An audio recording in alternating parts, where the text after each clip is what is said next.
صل على سيدنا محمد يا رب صل وسلم دائما أبدا على حبيبي. تیرے رب نے فیصلہ کر دیا ہے کہ عبادت صرف اور صرف اسی کی ہوگی. وَبِالْوَالِدَيْنِ احسانا، اور تیرے رب نے فیصلہ کر دیا ہے والدین کے ساتھ اچھا سلوک ہوگا.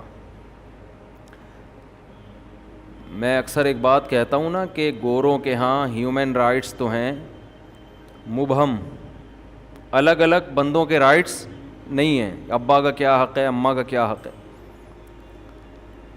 قرآن نے بیان کیا اما یبلغن عندک الکبر احدہما او کلاہما فلا تقل لہما اف ولا تنہرہما. والدین میں سے دونوں یا دونوں میں سے کوئی ایک اگر بڑھاپے کو پہنچ جائیں تو ان کے سامنے اف مت کرو. بڑھاپے کا ذکر اس لیے کیا کہ بڑھاپے میں انسان میں برداشت کم ہو جاتی ہے. یہ جو جوان آدمی ہے نا، اس کے لیے بڑی سے بڑی بات کو برداشت کرنا آسان، بڑھاپے میں بہت مشکل ہوتا ہے. لوگ بوڑھوں پہ اعتراض کر رہے ہوتے ہیں انہیں اتنا جلدی غصہ کیوں آتا ہے. جب آپ بوڑھے ہوگے تو آپ کو بھی آئے گا. اس لیے بوڑھے آدمی کا بہت خیال کرنا چاہیے، اس کے آرام کا. اس کی طبیعت میں نازک مزاجی بہت زیادہ ہوتی ہے. تو اللہ کہتے ہیں والدین بوڑھے ہو جائیں تو ان کے سامنے اف بھی مت کرو. ولا تنہرہما، ان کو جھڑکو مت، اور ذلت سے اپنے بازوؤں کو ان کے سامنے جھکا کے رکھو، اور ان کے لیے دعا مانگا کرو رب ارحمہما کما ربیانی صغیرا. اے اللہ ان پر ایسے رحم فرما جیسے بچپن میں ان دونوں نے مل کے مجھ پر رحم کیا ہے. جو محبت ماں سے اور باپ سے بچپن میں اولاد کو ملتی ہے اس کا کوئی آلٹرنیٹ اللہ نے اس کائنات میں پیدا نہیں کیا. اس سے بہتر محبت اور احسان کی دنیا میں مثال ملتی نہیں ہے. اور کمال یہ ہے کہ ماں باپ خود بھی بھول جاتے ہیں بچہ جب بڑا ہو جاتا ہے کہ ہم نے اس اولاد کے لیے کیا کیا قربانیاں دی ہیں. جو چیز والدین بھول جاتے ہیں وہ اللہ نہیں بھولتا. اس لیے اللہ نے کہا، اللہ نے حکم دیا کہ ان کا بہت بڑا حق ہے. آج یہ حق ضائع کیا جا رہا ہے. چیختے ہیں، چلاتے ہیں، چیزیں توڑ پھوڑ کرتے ہیں، باپ کی زندگی میں اس سے وراثت مانگنا شروع کر دیتے ہیں. غیرت ختم ہو جائے، بے شرم بن جائے انسان، اس کا پھر کوئی حل نہیں ہے اس کا. اذا فاتک الحیاء فافعل ما شئت، جب حیا ختم ہو جائے تو جو چاہے کرو. بعض دفعہ ماں کا انتقال ہو جاتا ہے، باپ کی خواہش ہوتی ہے شادی کروں میں، اس لیے منع کر رہے ہوتے ہیں کہ ہماری وراثت ہماری سوتیلی ماں کے پاس نہ چلی جائے. کیسے بے شرم اور بے غیرت لوگ ہیں. چھوڑو یار، تم اپنا دل بڑا کرو، بولو ابا ہمارا تو کچھ ہے ہی نہیں، سب کس کا ہے؟ آپ کا ہے. آپ نے ہمیں کھلا پلا کے جوان کر دیا، بس یہ بہت ہے، ہمیں کچھ نہیں چاہیے. لیکن غیرت ہوگی تو یہ چیزیں سمجھ میں آئیں گی. غیرت اور توکل، جس کا اللہ پر اعتماد ہوتا ہے کہ کھلانے والا اللہ ہے، عزت دینے والا اللہ، روزی دینے والا اللہ، وہ سر اٹھا کے جیتا ہے غیرت کے ساتھ. اور جس بے شرم کو یہ حقیقت سمجھ میں نہ آئے کہ کھلانے والی ذات اللہ کی ہے، وہ باپ کی وراثت پہ، جائیدادوں پہ اور دوسروں کی جیبوں پہ نظر رکھتا ہے. وہ تو باپ کو تو ہم یہی کہتے ہیں کہ اولاد کے لیے چھوڑ کے جاؤ، ان کو محروم نہ کرو، لیکن کچھ چیزیں اولاد کے لیے بھی ہیں کہ آپ کس بیس پہ نظر ڈال رہے ہو اس پر. تو اللہ نے فرمایا وَلَا تَقُلْ لَهُمَا اُفٍّ، اور آگے قرآن میں حکم دیا سورہ بنی اسرائیل میں کہ والدین کے بعد پھر ان کا حق ہے جو تمہارے سب سے قریبی ہیں.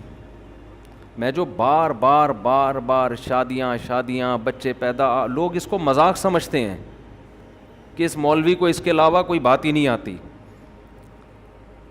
دیکھو ابن تیمیہ رحمہ اللہ کا ایک ملفوظ ہے کہ تمہیں اگر حق اور باطل کی پہچان نہ ہو تو باطل کے تیروں کا رخ دیکھو کس طرف ہے. جہاں باطل کے تیر جا رہے ہیں اس کی مطلب یہ حق ہے. اس وقت غیر مسلم جو اسلام دشمن قوتیں ہیں وہ نماز کو ختم کرنے کے لیے پیسہ خرچ نہیں کر رہے, وہ اس کی کوشش نہیں کر رہے کہ مسلمانوں سے رمضان ختم ہو جائے. نا نا نا نا, ان کو اس سے کوئی غرض نہیں ہے آپ روزے رکھو نہ رکھو. آپ حج کرو, وہ کہتے ہیں کرو. جب آپ حج کرتے ہو ہماری پروڈکٹ بکتی ہے حاجیوں سے, ساری ملٹی نیشنل کمپنیوں کی پروڈکٹ ہے جو مکہ مدینہ میں بک رہی. گوشت جو خالصتاً مسلمانوں کا کام تھا ذبح کرنا حلال, وہ بھی برازیل سے آ رہا ہے. تو ان کو نہ میرے بھائی ہمارے حج سے کوئی تکلیف ہے, نہ ہماری نمازوں سے, نہ ہماری زکاتوں سے. انہوں نے دو چیزوں کو فوکس کیا ہے, وہ ہماری طرح پرلے درجے کے بے وقوف نہیں ہیں کہ بیکار چیزوں میں اپنی صلاحیتوں کو برباد کریں.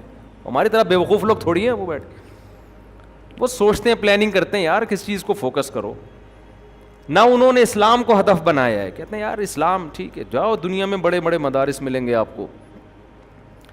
انہوں نے دو چیزوں کو فوکس بنایا ہے, ایک معیشت پہ ہمارا کنٹرول رہے, یہ غریب رہیں, ان کے پاس دولت نہ آئے. آپ مسلمان بن جاؤ بہت اعلیٰ درجے کے, غلام ان کے ہو, کوئی بات نہیں, کوئی مسئلہ نہیں. اگر میرا غلام حاجی نمازی ہو تو ٹھیک ہے, تو غلام نا, عزت کس کی ہے؟ عزت تو میری ہے, اس کی تھوڑی ہے. یہ تو میرے ٹکڑوں پہ پل کے تو نماز پڑھتا ہے. یہ میں روزی نہ دوں اس کو تو یہ حج بھی نہیں کر سکتا. سب کچھ میرے ہاتھ میں ہے. پھر کرو حج, ہماری کسٹڈی میں کرو, سب کچھ کرو لیکن ہماری کسٹڈی میں. تو پہلی چیز جس کو وہ فوکس کر رہے ہیں وہ کیا ہے؟ معیشت. تبھی سودی نظام مسلط کیا ہوا ہے دنیا پہ, کیونکہ اس سے پیسہ چند ہاتھوں میں سمٹ کے جا رہا ہے. اسلامک بینکنگ کی مخالفت, اگر یہ بہت زیادہ اسلامک بینکنگ پھیلنا شروع ہو گئی نا تو اتنے آرام سے اس کو نہیں پنپنے دیں گے یہ لوگ. اور اسلامک بینکنگ بھی پورے طور پر کوئی معیاری اسلامی نہیں ہے. معیاری اسلامی ہو جائے پھر تو دنیا ہی پلٹ جائے گی. ایسی منصفانہ, ابھی تو یہ ایک پوری دنیا میں کفریہ نظام ہے, تو اس میں کھانچا کھولا ہوا ہے کہ چلو کچھ some thing is better than nothing, ورنہ وہ 100% تھوڑی ہے جیسا ہونا چاہیے. تو ایک ان کی خواہش یہ ہے کہ تم محتاج رہو معیشت میں, کس کے؟ ہمارے. سمجھتے ہو؟ معیشت میں ہمارے محتاج رہو, تبھی بلوچستان میں ہمیں کانیں کھودنے کی اجازت نہیں ہے.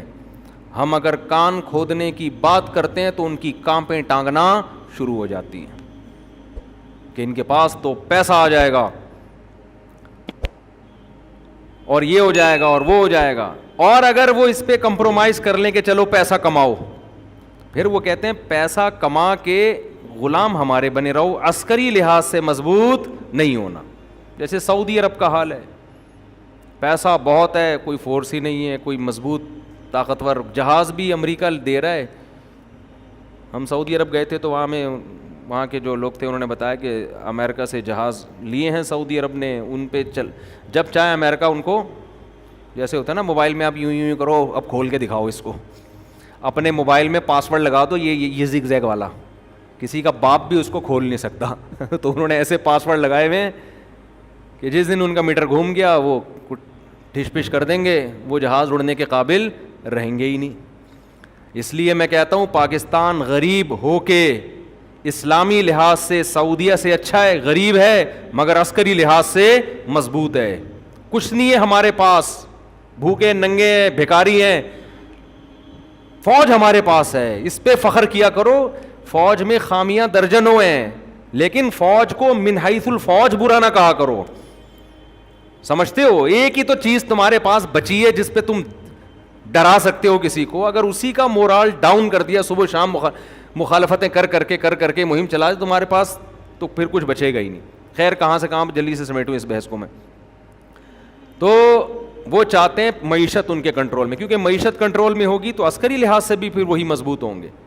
اور اگر معیشت معاشی لحاظ سے آپ ترقی کرتے ہیں تو بھی ان کے فرما بردار بن کے, ایسا نہ ہو کہ آپ اخپل خود مختار ریاست بن جائیں, یہ نہیں ہوتا. دوسری چیز جس کو بہت زیادہ فوکس کیا جا رہا ہے, بلکہ اس کو پہلی سے بھی زیادہ فوکس کیا جا رہا ہے, وہ ہے فیملی سسٹم کو ختم کیا جائے. فیملی سسٹم, جب بھی آپ کسی قوم کو اپنے نظریات دینا چاہتے ہو اس کا خاندان رکاوٹ بنتا ہے. میں مسلمان کیوں ہوں, میرا باپ بھی مسلمان، میری ماں بھی مسلمان، میرے دادا بھی، میری نانی بھی، میری خالہ بھی، میرے ماموں بھی، میرے چاچا بھی، مسلم خاندان میں اللہ نے ہمیں پیدا کیا. اسلام کے حسن کو ہم نے اپنی آنکھوں سے دیکھا. اب انشاءاللہ اللہ کی رحمت سے امید ہے کوئی دنیا